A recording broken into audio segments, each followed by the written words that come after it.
Olá, colegas professores. Hoje o nosso tema de estudo é tabuada. A gente deve memorizar a tabuada ou não deve, afinal de contas? Bom, saber a tabuada de cor, na ponta da língua, era ponto de honra para alunos, pais, professores. Mas depois, com o clima revolucionário da década de 60 e com o advento da matemática moderna, que defendia a aprendizagem pela compreensão, o ensino tradicional que defendia a memorização da tabuada passou altamente questionado e muitas escolas chegaram a abolir a decoreba mecânica da tabuada. Então você pode perguntar, Ana, então você é a favor da memorização da tabuada? E eu vou responder para vocês. Por que a gente deve memorizar a tabuada?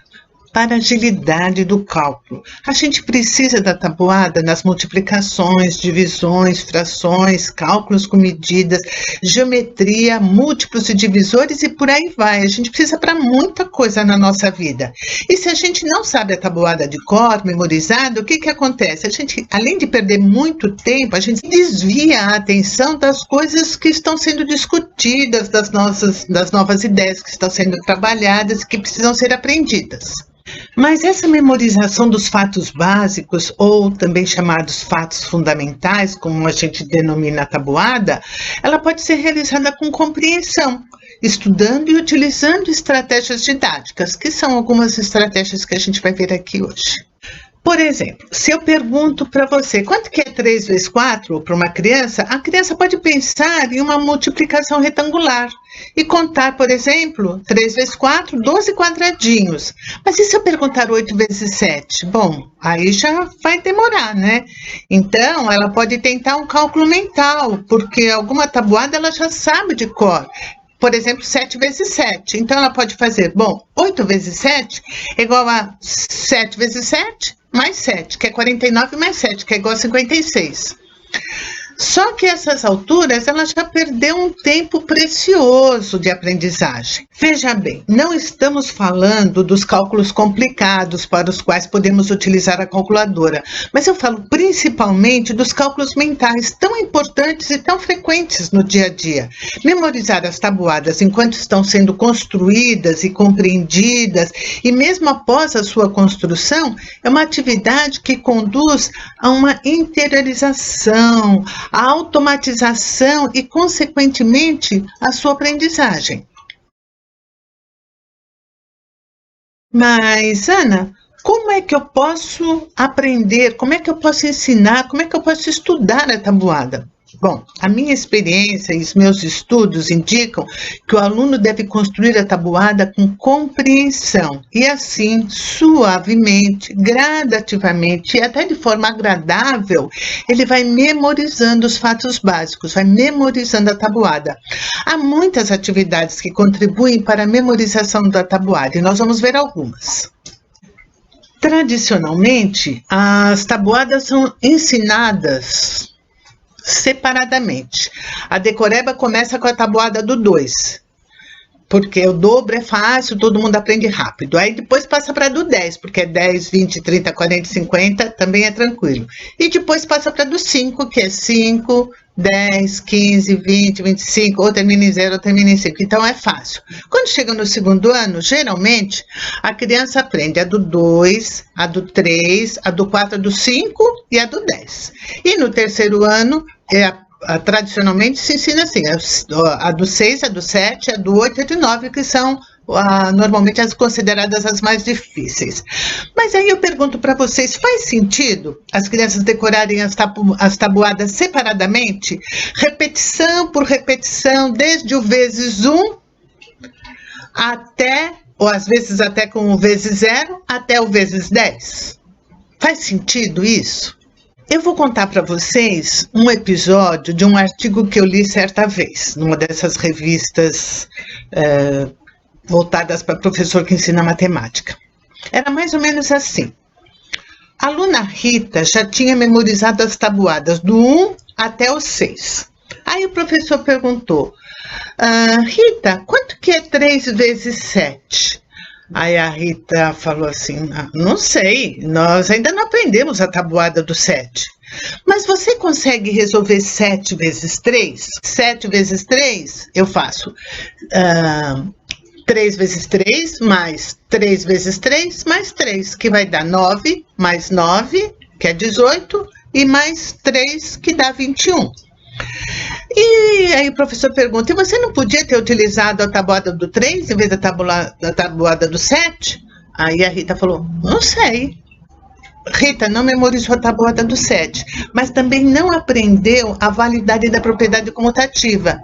Se ela entendesse que vale a propriedade comutativa na multiplicação, ela já perceberia que ela teria que aprender só metade dos fatos básicos, porque se 3 vezes 7 é igual a 7 vezes 3, ela aprendendo metade, ela aprenderia a tabuada toda, certo?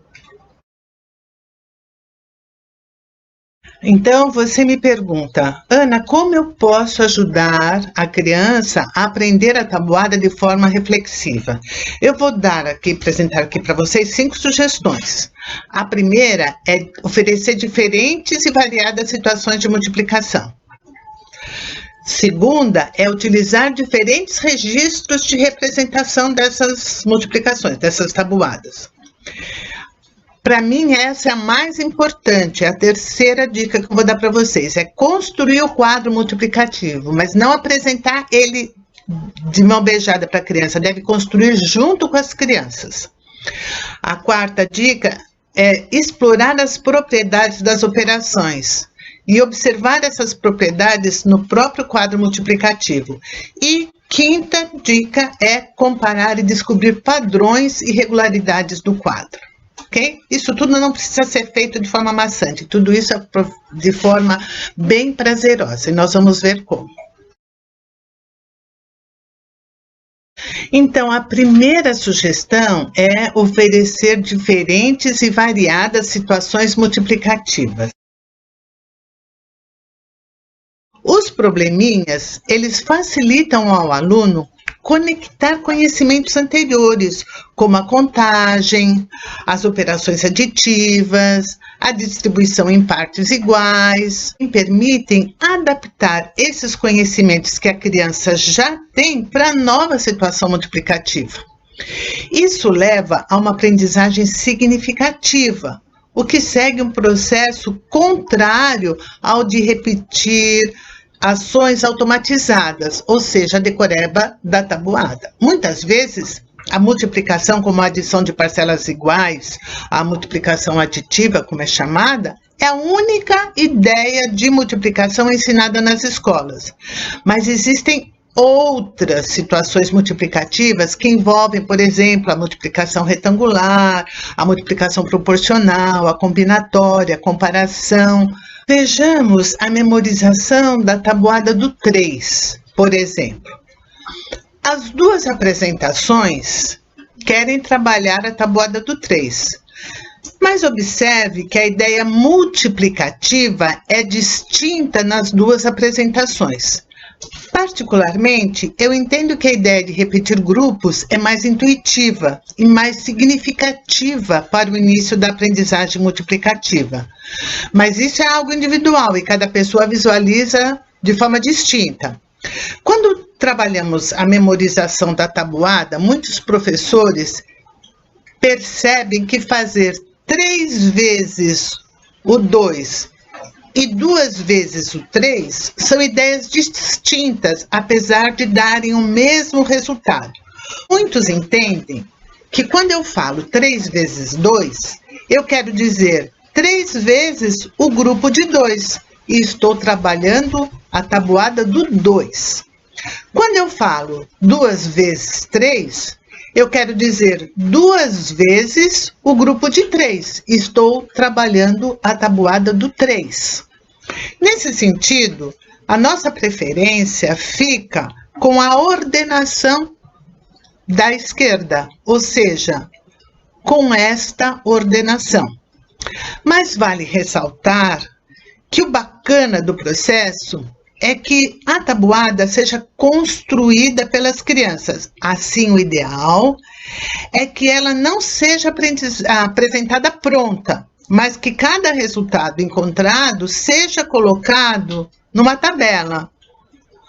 e as crianças completem essa tabela com o resultado da conta que ela calculou. Esse tipo de visualização de que 2 vezes 3 é igual a 3 vezes 2 já leva à compreensão da propriedade comutativa. Vale, entretanto, deixar claro que, apesar de 2 vezes 3 igual a 3 vezes 2 darem o mesmo resultado numérico, ou seja, 6, o processo cognitivo de cálculo dentro de um contexto de problema não é o mesmo. Por exemplo, se o médico me manda numa receita, tomar 2 comprimidos por dia durante 3 dias, eu não vou poder tomar 3 comprimidos por dia em 2 dias. Então, as representações mental e gráfica são distintas, mas ambas se complementam e ajudam na compreensão da multiplicação. A memorização dos fatos básicos ela é feita através de diferentes e variadas situações multiplicativas. E conforme os alunos forem realizando essas operações, eles devem ir registrando essas mesmas operações com desenhos e com algoritmos, e depois irem colocando isso num quadro multiplicativo, que nós vamos ver em seguida. Certo? Então, os registros de representação são muito importantes, muito significativos na aprendizagem da tabuada. Essa sugestão, para mim, é uma das mais importantes. Construir o quadro multiplicativo junto com as crianças. Aos poucos, tanto o professor quanto os alunos podem ir organizando um quadro multiplicativo. Esse quadro deverá ficar exposto em um lugar visível na sala de aula e deve ser reproduzido no caderno das crianças. Este quadro, na verdade, ele é conhecido como tabela pitagórica, tábua de Pitágoras ou ainda tabela da multiplicação. Para seguir as orientações da BNT, ele é um quadro de dupla entrada, no qual são registrados os resultados das multiplicações, os fatos básicos da multiplicação, ou seja, as tabuadas. Aqui vocês veem algumas versões, algumas adaptações da tabela de Pitágoras. As de cima não incluem a multiplicação por zero. A da esquerda, os fatores vão de 1 até 9, a da direita de 1 até 10. As de baixo incluem o zero. A da esquerda, os fatores vão de 0 a 11, e a da direita, que já está preenchida com todos os produtos, de 0 a 10. No fundo, o princípio é o mesmo, registrar cada produto que é encontrado mediante a multiplicação de um elemento da coluna, da primeira coluna, que no caso aqui é a coluna laranja, por um elemento da primeira linha, ou seja, no caso aqui, da linha azul. O zero pode entrar assim que as crianças começarem a compreender a multiplicação por zero. O importante é vocês construírem esse quadro junto com as crianças. Os alunos partem de alguns fatos simples que eles já trabalharam anteriormente. No quadro da direita já estão registrados alguns produtos encontrados na resolução dos probleminhas, das atividades que as crianças foram colocando.